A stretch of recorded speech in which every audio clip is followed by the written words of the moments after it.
Good morning all of you. आज मैं जाटों का विरोध तथा सतनामियों का विद्रोह शीर्षक से आपसे चर्चा करूंगा।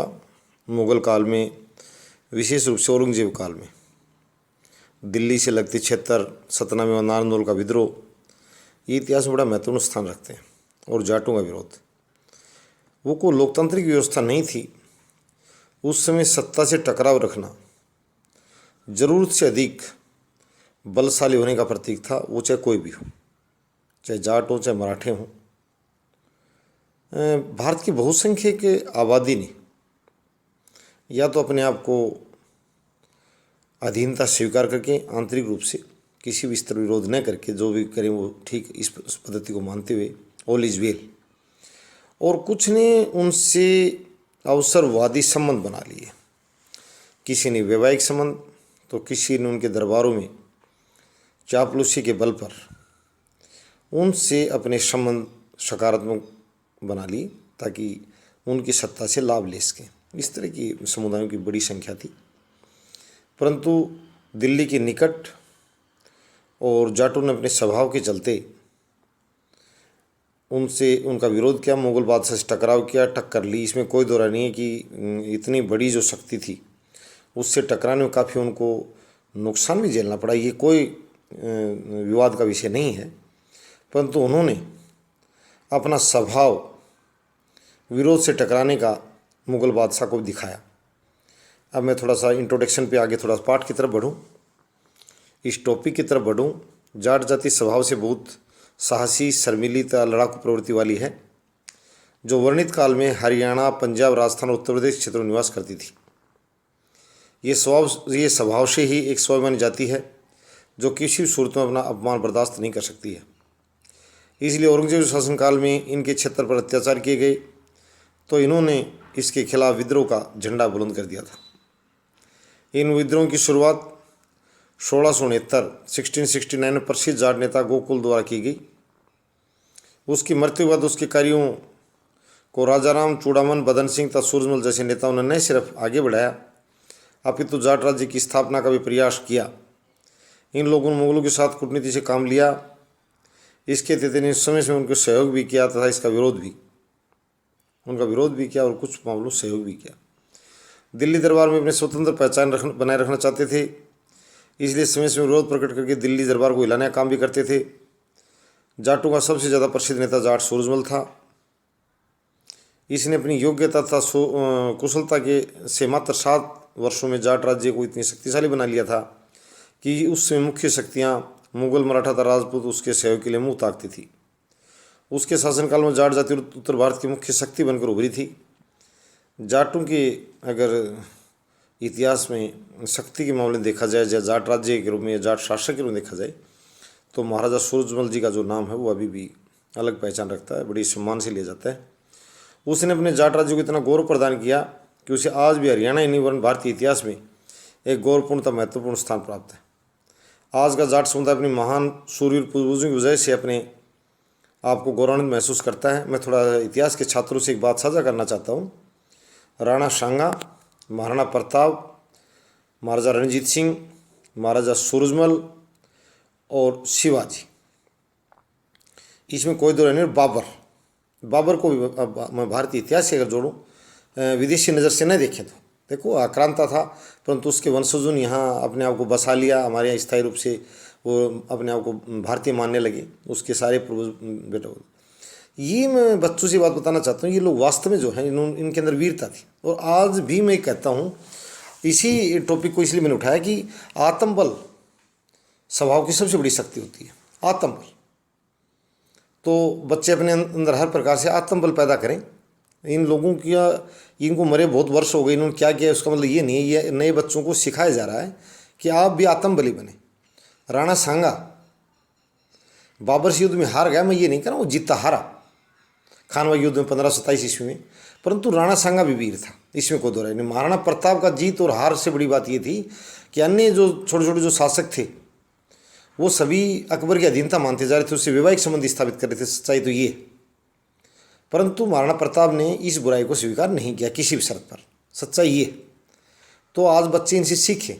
ऐसे महाराजा रणजीत सिंह ने भारत की अंतिम अगर स्वतंत्रता की कोई ज्वाला प्रज्वलित थी तो महाराजा रणजीत सिंह के राज्य में थी, और उनकी मृत्यु के बाद 2 युद्ध करके, अंगल सिख युद्ध, तब मुश्किल से पंजाब अंग्रेज़ों को जो है हासिल हुआ था। इतना आसान नहीं था, बहुत देरी तक, और पंजाब सबसे कम समय तक गुलाम रहा। तो मैं ये बताना चाहता हूँ बच्चों को, सिर्फ एक बहुत बड़ी कुंडली नहीं है, आज भी वर्तमान में जो वास्तविक वीर उनको देखें, और आज का इतिहास भी बता रहा हूँ। जो मैंने ये बात बताई, ये व्यक्ति वास्तव में इसमें निर्विवाद उसको बोलते हैं। एक तो विवाद होना किसी बात को, कोई उसको वीर बताए, कोई कायर बताए, नहीं।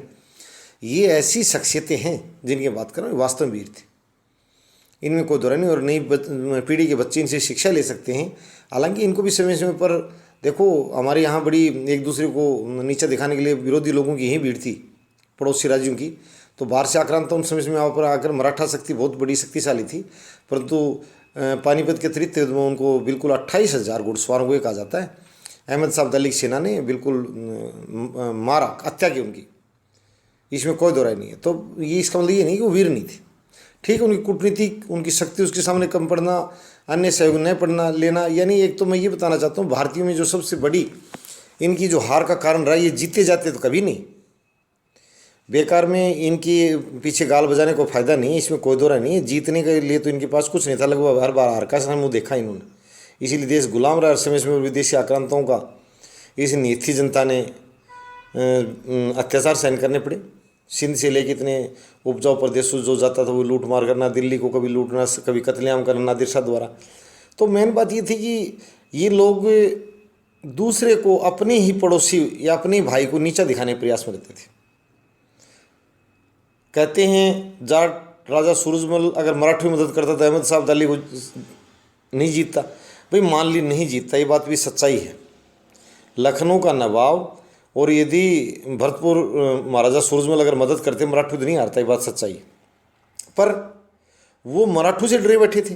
अगर मराठा अहमद साहब दिल्ली को भी हरा के अगर आ गए तो चाहे तुम मदद करो तो भी तुम्हें परेशान करेंगे, तुमसे जो चौथ वसूली करेंगे, तुम पर हमला करेंगे, तो मदद किस मुंह से करें।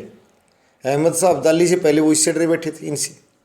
तो भाई एक ये थोड़ा विश्वास बढ़ाए। इससे मैं भारतीयों से आह्वान करता हूँ कि जब भी अवसर मिले, यहाँ लोग कुर्सी का बड़ा दुरुपयोग करते हैं, स्वयं इतना अच्छा व्यवहार देना नहीं चाहते हैं, लेना ज़्यादा चाहते हैं। आज मैं बिल्कुल, मैंने शुरू से कहा था चैनल स्टिक बातें और अच्छी बातें साझा करेगा आपसे समय समय पर। मैं कह रहा हूँ कि सम्मान देना कम चाहते हैं, लेना ज़्यादा चाहते हैं। यानी कहने मतलब किसी व्यक्ति के पास छोटा सा भी अगर काम आ जाता है तो जो खुद को जो सेवा देने व्यवहार लोगों के साथ पता नहीं कितना कुशल करे, परंतु दूसरी जगह मैं ये नहीं कह रहा हूँ कि हर व्यक्ति से इसमें गलत है, कि बहुत प्रतिशतता निकाली जाती है, अच्छे लोग भी बहुत, परंतु जो अच्छे नहीं हैं उनसे मैं निवेदन करता हूँ, भाइयों से हाथ जोड़ी प्रार्थना करता हूँ, अच्छे बने, व्यवहार कुशल बने। हमारे यहाँ मैं जनप्रतिनिधि और अफसरों से देखता हूँ कि कई बार मैं देखता हूँ उपायुक्त स्तर का आदमी, उनके सामने बुजुर्ग आदमी खड़ा, उनको ठीक से तमीज़ नहीं, बदतमीज़ कहूँगा मैं उन्हें, ये कहना तक नहीं आता। मैं स्वयं बोल रहा हूँ तो भैया बैठा लो इनको, ये बुजुर्ग हैं, आपसे बड़े हैं, छोटे थोड़ी हैं। काम तो बाद में शुरू होगा, पहले आप तमीज़ से पेश आएंगे, आपके यहाँ आने का इनका दिल करे, आइए अंकल जी बैठिए, जो आपसे बड़े हैं। तो मैं यहाँ वीरता के साथ साथ ये जाटों का विरोध ठीक है, वो अत्याचार सहन करने को तैयार नहीं थे मुगल बादशाह की, ये बात यहाँ से शुरू होती है। और सतनामियों के साथ भी ऐसा था, वो जो है धर्म के बड़े पक्के थे, हिंदू धर्म के, तो कट्टर हिंदू थे, तो उन्होंने भी मुगल बादशाह के खिलाफ विद्रोह किया और अपना खून बहाई। वहाँ विद्रोह का मतलब आसान कार्य नहीं होता था उस ज़माने में, वो वोटों का शासन नहीं था, लोकतांत्रिक व्यवस्था नहीं थी, राजतंत्रीय व्यवस्था में बहुत बड़ी बात होती विरोध करना। जब भी जिस बदमाश को मन करता था गोलियों का आदेश देता था। अकेला डायर नहीं है, डायर बहुत हुए।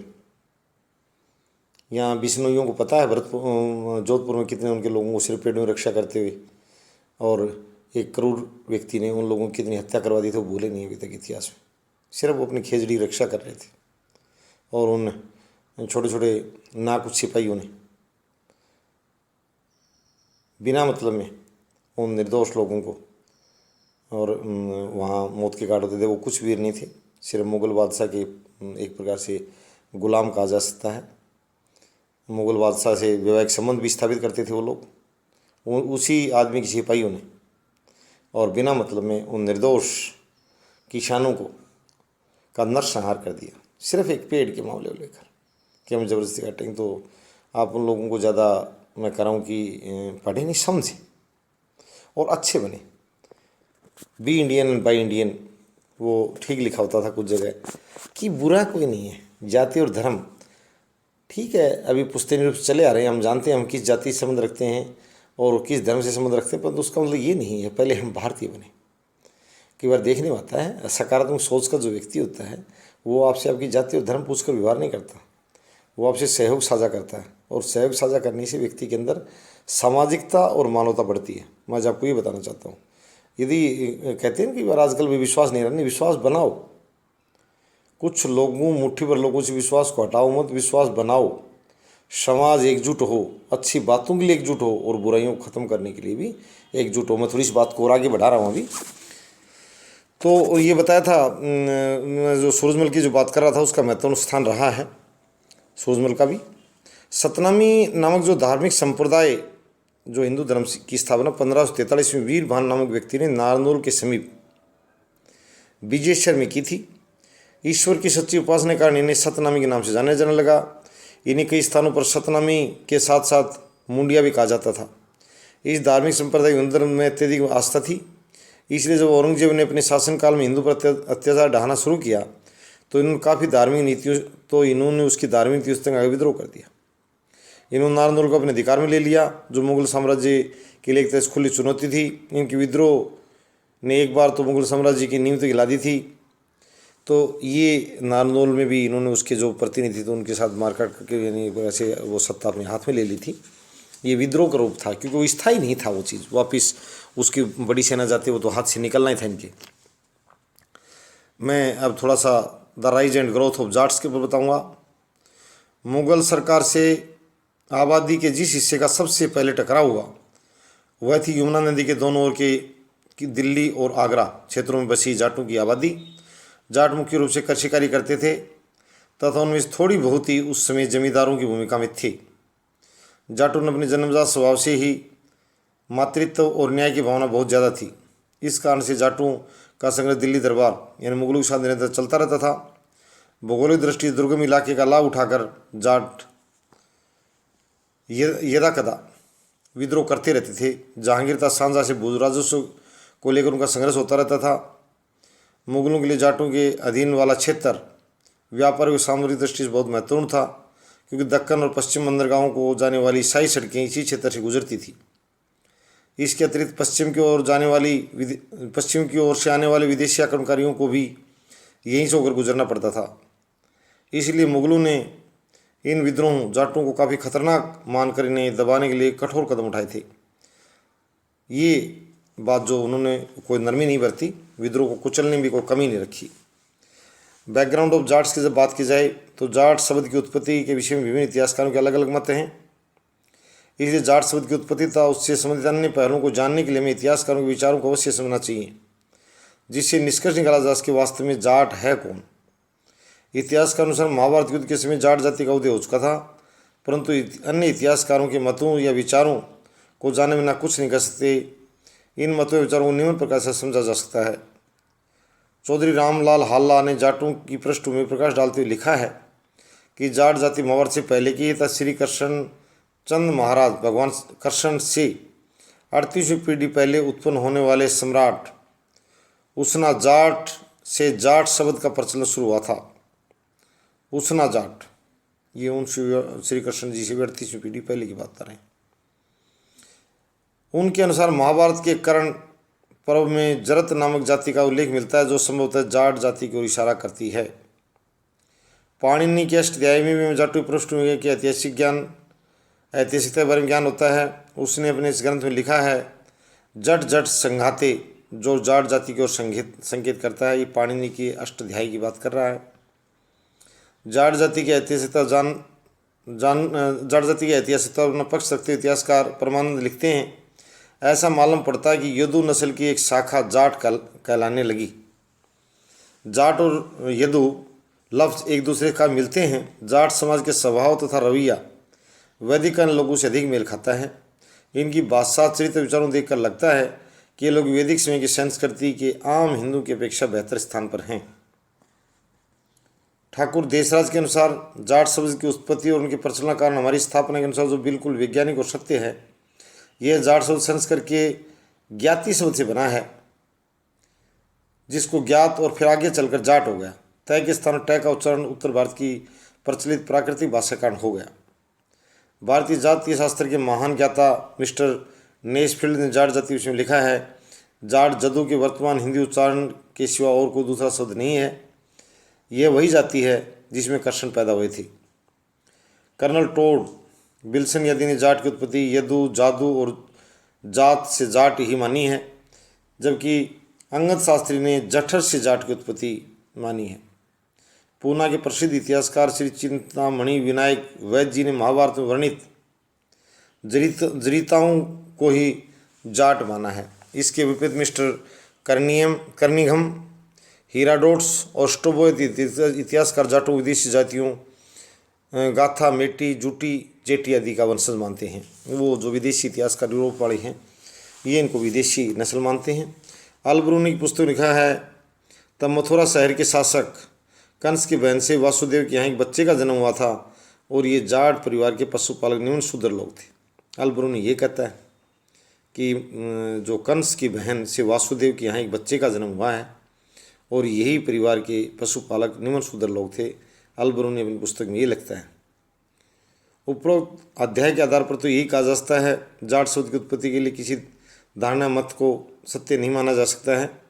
ये सदियों चलने वाली एक निरंतर परंपरा हिस्सा रहा है। इस विषय के इतिहासकार कालिका रंजन कानूनगो ने ठीक लिखा है, तथ्यागत प्रमाणित आधार के बिना हम न किसी एक मत को स्वीकार कर सकते और न किसी दूसरी तरह से अस्वीकार। अब नेशनलिटी ऑफ जाट्स की बात आई है। इतिहासकारों इस बात को लेकर का विवाद है कि जाट प्राचीन आर्यों की संतान है या विदेशी आक्रमणकारियों की संतान है। इस विषय में इतिहासकारों ने अलग अलग तरीके से अपने विचारों को रखा है। इन इतिहासकारों ने विविध मतों को निम्न प्रकार से समझा जा सकता है। यूनानी इतिहासकारों ने जाटों को एंग्लो सीथियन माना है, जो हिंदू जातियों के मिश्रण नहीं है। ईसा के शुरुआती वर्षों में ये सिंध प्रदेश में आकर बसे। यहाँ पर बसने वालों को अब भी नाम जातु है, यानी जाट, और वे सिंध के दोनों किनारों भारी संख्या बसे हुए। इतिहासकार इलियट ने लिखा है कि सिंधु के जाट और भरतपुर के जाट एक ही उत्पत्ति से। कनिंगम ने जाटों को स्ट्रोबी के जनथी तथा प्लिनी तथा टोलमी ने जटों से संबंधित किया है। उनका कहना है कि वे ईस्वी सन की शुरुआत में ऑक्सस से अपने स्थान पंजाब में दाखिल हुए थे। इस तरह का कुछ मत इतिहासकार बिसेंट स्मिथ भी रखते हैं। उनके अनुसार 6वीं शताब्दी में एक झुंडू इंडोसेथियन गुर्जर तथा हूण जनजातियों के साथ यहाँ बस गई तथा राजपूतों की तरह स्वीकार कर लिया तथा वो यहाँ राजपूतों की तरह स्वीकार कर लिया, जो स्वतंत्रतापूर्वक कृषि करने लगे। ये आगे चलकर जाट कहलाए। कनिंगम तथा स्मिथ ने अपने अपने ग्रंथों में इस मत का समर्थन किया है।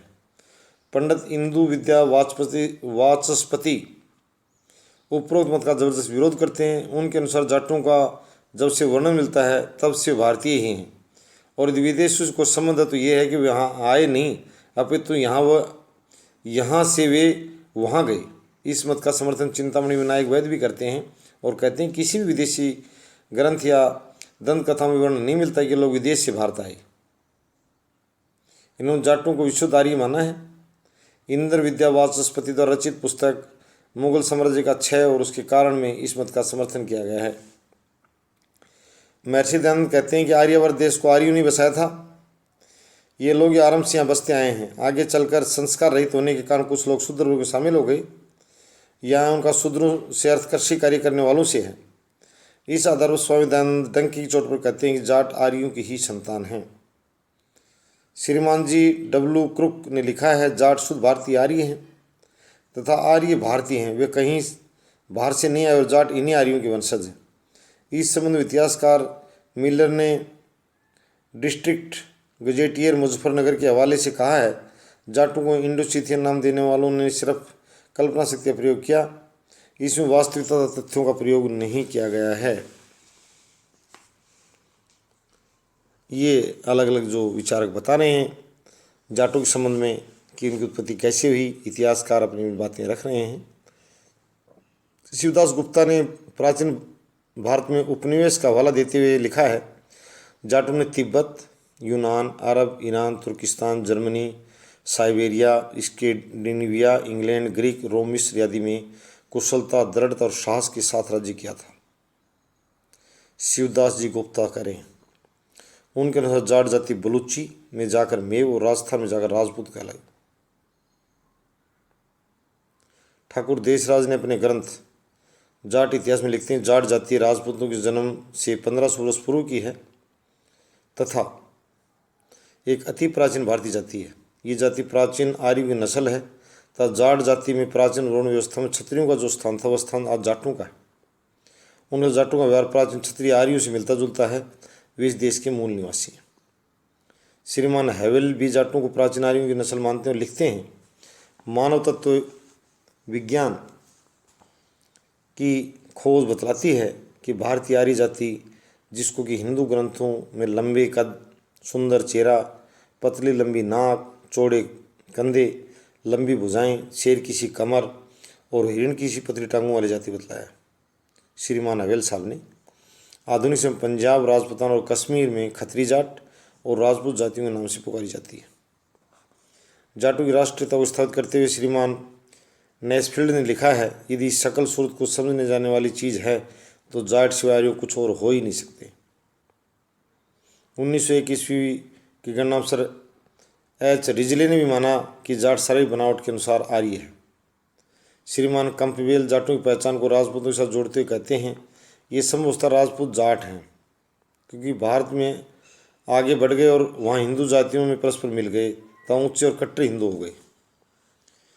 उपरोक्त अध्ययन के आधार पर कहा जा सकता है कि जाटों की राष्ट्रीयता विशुद्ध रूप से भारतीय है तथा श्रेष्ठ जनों की ही संतान है। आर्यों की उनमें बाहर से आने वाली विदेशी शक्तियों को पहचान नहीं मिलती है। भाषाई दृष्टि से अध्ययन करने पर भी ज्ञात होता है कि वे इसी भूमि की संतान हैं।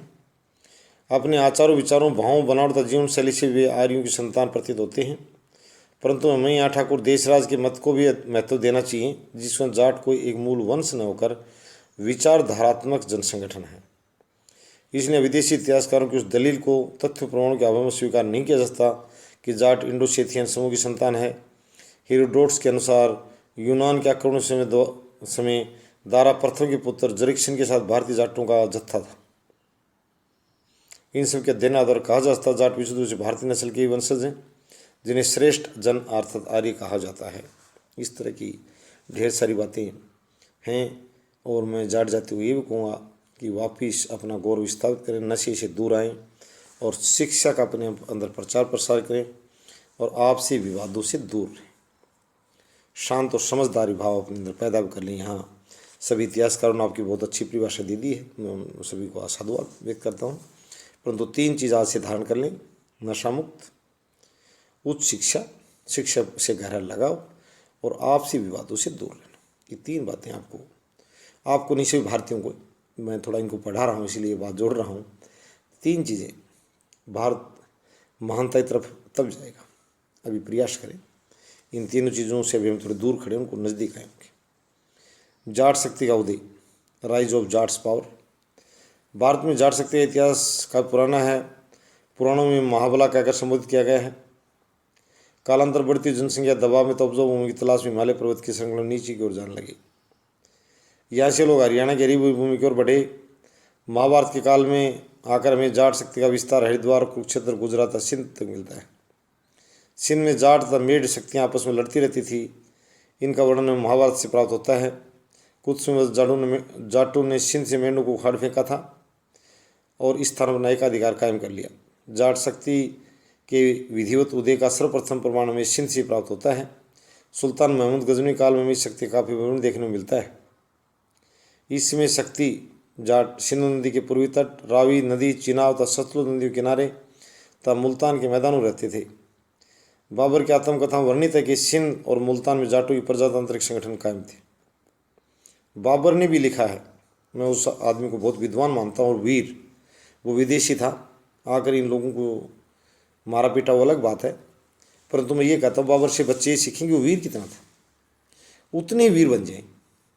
कहाँ से आगे चल कर उसने कहाँ तक घाघरा नदी तक चला गया था। हमारे भारत के बच्चे उतने वीर बने कि जिधर से बाबर आया था उधर से हमारे बच्चे अब जाएँ बाबर वाले रास्ते पर। वो अफगानिस्तान वगैरह गलियारा यही हैं कि भारत की तरफ कोई ना देखे, शक्तिशाली बने। एक बच्चे ने कहा था इजराइल के ने कि क्या बनाओगे, बम बनाऊंगा फिलिस्तीन को उड़ाने के लिए। तो हमारे बच्चों में भी इतने अच्छे अच्छे विचार आए कि मैं ऐसा हथियार बनाऊंगा, ऐसा आविष्कार करूंगा कि दुश्मन देश मेरे देश की तरफ कोई नहीं देख पाई।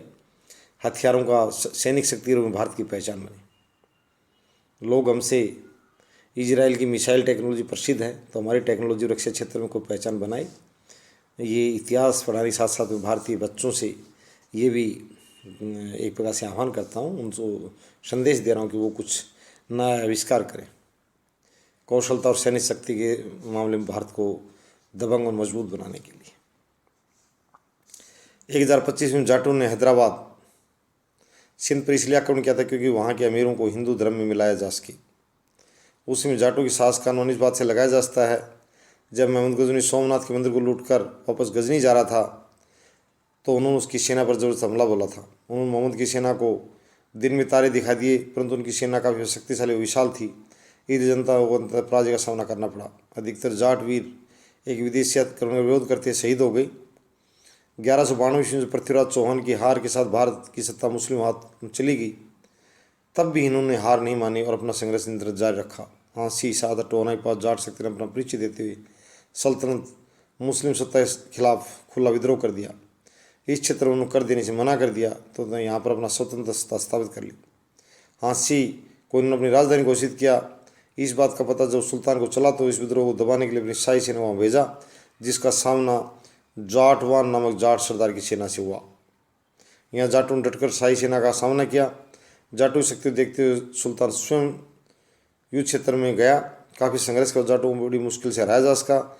इस लड़ाई में वीर जाट योद्धा जाटवान शहादत को प्राप्त हुआ। इसमें कोई दौर नहीं, ये लोग लड़े भिड़े और इन्होंने खून बहाया है, ये बात सच्चाई। लेखनी से बताने की जरूरत नहीं है, हिम्मत से काम लिया और अपने प्राणों की बाजी लगाई है। वास्तविक इतिहासकारों की बात पूर्णतः सत्य है कि जाटों अमूल चरित्र सत्ता विरोधी है। अन्य व्यक्ति जब कितने शक्तिशाली क्यों न हो, जाट उसका विरोध करना मना करते हुए समझते हैं। जब महमूद तुगलक ने अपने शासन काल में किसानों पर कर बढ़ा दिया, तब भी जाट शक्ति ने उसके खिलाफ विद्रोह कर दिया था। जाटों ने भाटी राजपूताना मेणु के साथ मिलकर मुल्तान की सेना से संघर्ष किया, परंतु साम्राज्यिक सेना क्या कि उनका जोर नहीं चला, इसलिए वो अपनी उपजाऊ भूमि को छोड़कर राजस्थान की ओर चले गए। कितनी बड़ी बात है। सत्ता से नहीं टकरा पाई मोहम्मद तुगलक के टाइम में, तो राजस्थान के रेगिस्तानी क्षेत्र की तरफ सिंध से बढ़ गए। 1398 ईस्वी में जो तैमूर ने भारत पर आक्रमण किया तो कोई भी राजा नवाब उनका सामना करने के लिए आगे नहीं आया। उस समय उन्होंने टोहना के आसपास तैमूरी सेना संघर्ष किया। ये भी सही है कि तैमूर जब आया 1398 में खुली लूटपाट और भारत में नाटक करता फिर रहा था, परंतु मैं उन बहादुर वीरों को नमन करता हूँ। टोहना के पास तैमूरी सेना से उन्होंने संघर्ष किया। अति शक्तिशाली तैमूरी सेना ने लगभग 2000 जाट जवानों को मौत के घाट उतार दिया। छोटा संघर्ष नहीं था। इस तरह जाट गुर्जर तमियों ने मिलकर हरिद्वार से तैमूरी नामक तूफान को खाली हाथ लौटने को विवश कर दिया था। बाबर ने अपनी आत्मकथा में लिखा है कि भारत भूमि पर पांव रखने से पहले जाटों से टकराना पड़ा था। गखर था खोखर जाट सरदार के नेतृत्व जाटों ने बाबर की सेना का सामना किया था। बाबर ने अपनी आत्मकथा में लिखा है, जाट घुमंतु और लुटेरा है। पानीपत के प्रथम युद्ध में इब्राहिम लोदी की सेना में बहुत जाट किसान शामिल थे। शेरशाह सूरी शासनकाल में जाटों ने अपनी शक्ति को कायम रखा। इन्होंने इंस लाहौर से पानीपत मुख्य मार्ग पर शाही खजाने को लूटना आरंभ कर दिया। यहाँ उस समय उनकी शक्ति इतनी बढ़ गई थी कि उन्होंने इस क्षेत्र के किसानों से लगान और व्यापारी से कर लेना आरंभ कर दिया था। इस क्षेत्र के विद्रोह दबाने के लिए शेरशाह ने ऐबद खां को पंजाब का सूबेदार नियुक्त किया। काफ़ी संघर्ष के बाद वह यहाँ से जाटों का विरोध को समाप्त कर पाया। जाटों के विद्रोही नेता को बंदी बना लिया था, उसकी मृत्युदंड भी दे दिया गया। इस तरह जाटों ने अपने आप को सैनिक शक्ति में स्थापित कर लिया था। इन्होंने मुल्तान की शाही सेना का कई स्थानों पर डटकर मुकाबला ही नहीं किया, वरन उन्होंने पराजित भी किया था। सुल्तान की शाही सेना, शेरशाह सूरी वगैरह इनकी बात है, मुल्तान की नहीं, सुल्तान की। दिल्ली के शासकों को उनके विद्रोह को समाप्त करने के लिए काफ़ी संघर्ष करना पड़ा था, परंतु जाट अभी भी राजनीतिक रूप से एक संगठन में स्थापित नहीं हुए थे। उन्होंने एक योद्धा और लड़ाकू शक्ति के रूप में तो अपनी पहचान स्थापित कर ली थी, परंतु उनके द्वारा राज्य निर्माण का कार्य विशेष था। जाटों का राजनीतिक शक्ति के रूप में उदय, Jats rise as a political power. जाटों ने धीरे धीरे अपनी सैनिक शक्ति को राजनीतिक रूप देना आरंभ कर दिया था। अब तक की जाट शक्ति का मुख्य उद्देश्य शासकों की अन्यायपूर्ण नीतियों अत्याचार के विरोध तथा विदेशी आक्रमणकारियों के आक्रमणों का सामना करना था। मुख्य रूप से, और ये किया समय समय पर जान की परवाह नहीं करते हुए।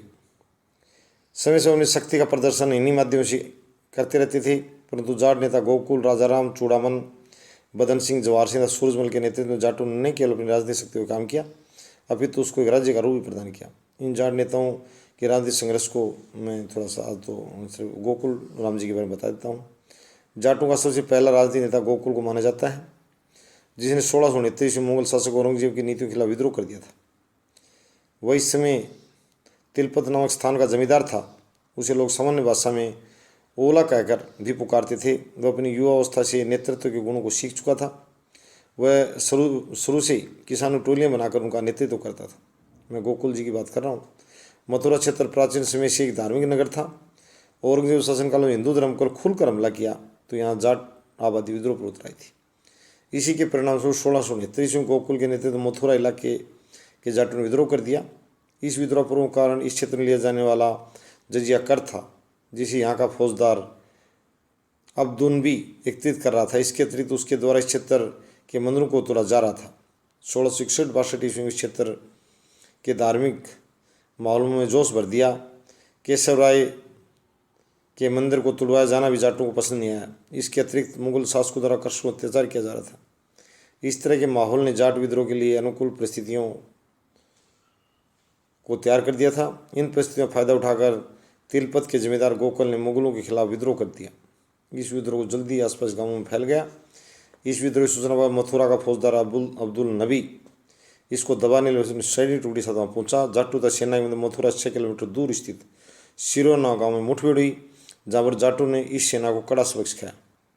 इस संघर्ष में मथुरा फौजदार अब्दुल नबी मारा गया।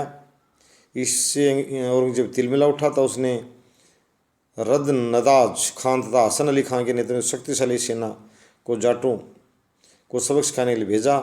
इस सेना के साथ स्वयं औरंगजेब भी आया था। गोकुल के नेतृत्व में इस काल में जाटों ने सदाबाद परगने में जमकर लूटपाट की।